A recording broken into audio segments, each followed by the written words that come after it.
저는 춤추는 헬렌 켈러 정찬우라고 합니다. 여기 보시다시피 춤추는 헬렌 켈러는 시각장애인에게 명상과 춤을 가리키는 이제 그런 예비 사회적 기업입니다. 일로 돌리네. 예, 영상으로 먼저 간단히 한번 보시겠습니다.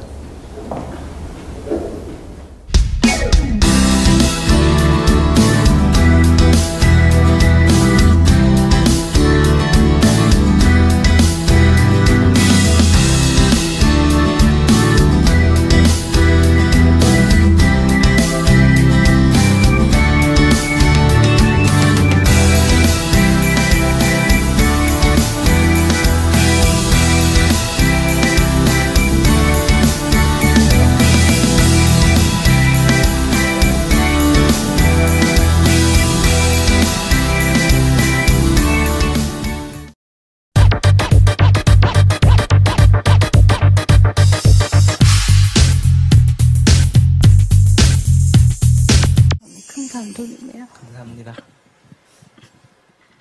말을 못하겠어요. 사실 되게 오묘한데요.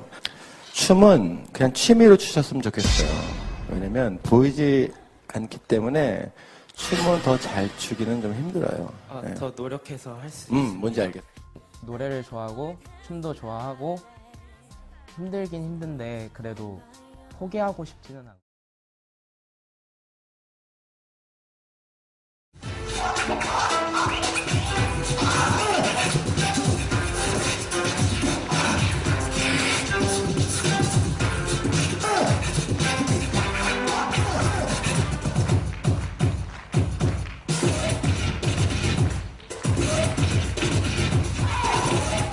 오늘 방문해주신 일본 경제인 여러분께 뜨거운 환영 인사를 드립니다.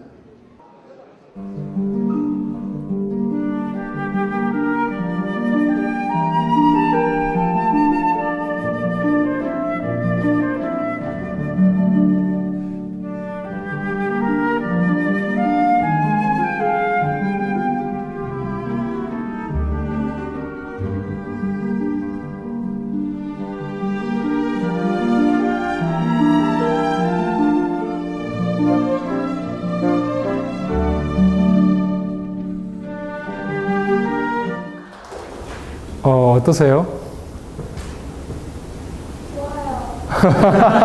좋아요. 보셨다시피 시각장애인들이 춤을 춘다라고 하는 거는 보통 상식적으로 불가능할 거라고 많이 여겨지는 것 같습니다. 어떻게 춤을 가리키느냐? 네, 보시다시피 가리키는 게 아니고 터뜨려내는 이제 춤입니다. 저는 개인적으로 20년 넘게 장애인 가족으로 살았고요. 그 덕분에 이제 굉장히 삶에 대한 고뇌를 많이 했었어요.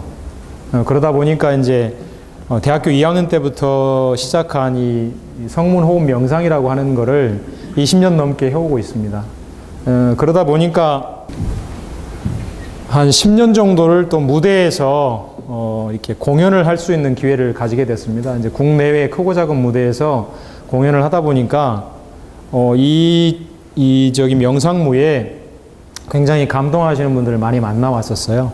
만나오다가 우연한 기회에 이제 뭐 이렇게 세종문화회관, 국립국악원, 프랑스, 런던, 뭐 네덜란드, 벨기에 이렇게 다니면서 이 춤이 가지고 있는, 명상무가 가지고 있는 굉장한 가치, 그리고 그게 한국의 음악하고 같이 이렇게 만났을 때 일으킬 수 있는 치유의 기능, 이런 것들을 보게 됐습니다. 마침 이제 제가 공연 봉사를 하러 간 자리에서 시각장애인 어머님을 이제 만나게 된 거예요. 만났는데 이 장애인분들이 이렇게 안 보이니까 걷다가 보면 이렇게 많이 이렇게 찍고 하면서 이렇게 다치고 그러면서 몸이 굳어 들어간다고 합니다. 이렇게 굳어 들어가는데 그러기 시작하니까 점점 안 움직이게 된다고 합니다. 시각장애인들이 주로. 그 시각장애인들 이렇게 날씬한 분들 이렇게 많이 보셨어요? 시각장애인 분들 중에? 대부분은 좀 이렇게 몸이 이제 불어나게 됩니다. 왜냐하면 움직이지 않고 이렇게 음식을 먹고 이렇게 가만히 이렇게 머무르시기 때문에 한 장소에. 대부분 시각장애인은 90% 정도가 사회활동을 하지 않고 이렇게 고립되어 있습니다. 10% 정도만 밖에 이렇게 나와 계시거든요. 그래서 그런 분들에게 명상을 가리키고 제가 하고 있는 명상물을 이렇게 전해주면 너무 좋겠다는 생각을 한 거예요. 이게 굉장히 우연한 계기죠, 말하자면. 그렇게 이제 2009년도에 그런 이제 만남을 통해 가지고 제가 생각을 하고 있다가 이걸 정말 이렇게 현실에 옮겨봐야 되겠다라고 해가지고 사회적 기업에 관심을 가지고 어머님들이 이제 만나게 된 겁니다. 만났는데 안마사, 침술사가 아니고 다른 직업을 가질 수 있다면은, 다른 것을 할 수 있는 희망이 있다면은 다 배우고 싶어 할 거다라는 얘기를 하시더라고요. 그래서 이분들과 함께 어떤 식으로 이 사업을 알릴 수 있을까라는 생각을 하면서 끄집어낸 이제 어떤 캐치플레이시, 장애가 왜 힘이 될 수 있다. 늘 핸디캡이고 그거를 극복해야만 된다라고 이렇게 외치기 이전에 그들이 가지고 있는 그 특성 그대로가 오히려 힘이 될 수 있다라고 하는 거를 이제 이야기하자. 왜냐하면 성철 스님이나 우리 뭐 청화 스님 같으신 분들, 이렇게 수도하시는 분들은 평생을 눈을 감고 수련을 하시잖아요. 저도 20년 동안 넘게 그렇게 해왔고. 그런데 태어나면서부터 그러실 수도 있고, 뭐 중도 실명을 하신 분들일 수도 있고, 어쨌든 눈이 안 보이게 됐다는 이 사실 자체는 바꾸기가 힘든 거죠, 사실은 굉장히. 그런데 그걸 패배적으로 이렇게 핸디캡으로 받아들일 게 아니고, 정말 그 장애가 줄 수 있는 대단한 힘은 뭔가라고 하는 쪽으로 바라보자라고. 그래서 명상을 제가 해온 걸로 이렇게 또 가르친 걸로 봤을 때 정말 깊게 몰입할 수 있고 그걸로부터 힘을 끄집어낼 수 있다면은 뭐든지 할 수 있겠다. 예를 들면 이런 겁니다. 철학하는 거요. 인문학을 하는 거, 사유를 하는 거, 수필을 쓰거나 소설을 쓰거나 시를 지어내는 거 잘할 수 있죠. 아무런 지장이 안 됩니다. 오히려 더 강한 내면의 어떤 힘을 가지고 할 수 있는 거죠. 그래서 그 마지막 지점에 그들이 그 부분을 가지고 자신감을 가지고 이게 달란트라는 생각을 가지고 살으시면서 맨 마지막 지점에 춤까지 터트려낼 수 있다면은 이런 꿈을 꾼 거죠. 시각장애인 분들이 춤을 추시고 거기에 청각장애인 분들이 연주를 하시고 말을 할 수가 없는데 저렇게 컴퓨터에 지금 자판을 막 이렇게 두들기시는 것처럼 그거의 감동을 자판으로 이렇게 또는 사진으로 영상으로 찍어서 내보내는 공연. 그러니까 시각, 청각, 언어 장애인이 같이 함께 더불어 할 수 있는 공연을, 그런 무대를 만들어 본다면 어떨까, 이제 이런 생각을 한 겁니다. 그래서 춤추는 헬렌 켈러라고 하는 이름을 이제 짓게 된 겁니다. 이렇게 해서 관심만 가지고 있다가 실제로 행동에 옮긴 거는 작년이었어요. 바빠가지고 이제 도저히 엄두를 못 내다가 어디서 들으니까 사회적 기업이라고 하는 그 아카데미가 있다라고 우리 대표님께서는 일기시고 저는 사기입니다. 사기인데 여기에 우연히 참여를 하게 됐어요. 정말 우연히 참여를 하게 됐는데 사회적 기업을 만들려고 했던 건 아닙니다. 예, 왜냐하면 한참 더 시간이 필요하다고 생각을 했어요. 사회적인 분위기나 제가 할 수 있는 역량 부분에서. 그런데 첫날 첫 수업, 여기 어떻게 사회적 기업이 무슨 얘기를 하는지 들어보자라고 갔는데 첫날 첫 수업을 해주신 분이 한국 아르부리 대표이신 여기 김통홍 교수님이셨어요. 아르부리라고 혹시 들어보셨습니까? 아흐부이트 이렇게 불어로 이렇게 읽는데 지체아들, 지적장애인들, 정신적인 어떤 부분이 있으신 분들께서, 장애인들께서 그림을 그리면 그 그림을 이렇게 예술 작품으로서 승화시켜서 이걸 이제 알리고 이걸 또 이렇게 보존하고 하시는 겁니다.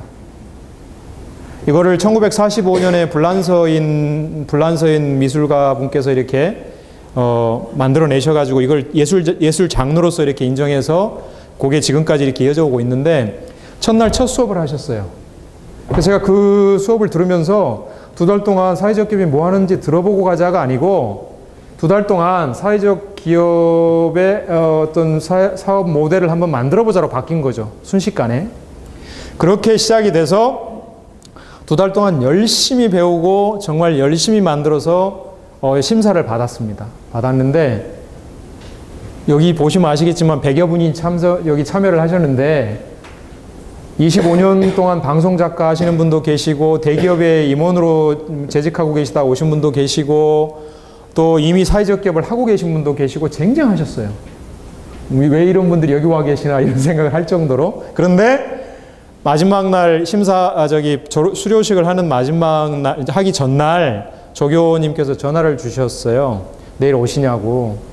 간다고 당연히 가지 않겠냐고. 그런데 옷을 갖춰 입고 좀 오시면 좋겠다라고 얘기를 하시더라고요. 왜 그런가 하고 봤더니 최우상이 돼버린 거예요. 이제 저는 기절초풍하는 줄 알았어요. 왜냐하면 너무 쟁쟁한 분들이 많아가지고 있을 수 없는 일이 일어난 거죠. 그 끼웃거리로 갔는데 이렇게 뭘 하는지 보자라고 갔는데 첫날 첫 수업을 김통원 교수님께서 하시고 저를 응원해 주시고 2달 동안 열심히 했는데 이 결과가 나온 거예요.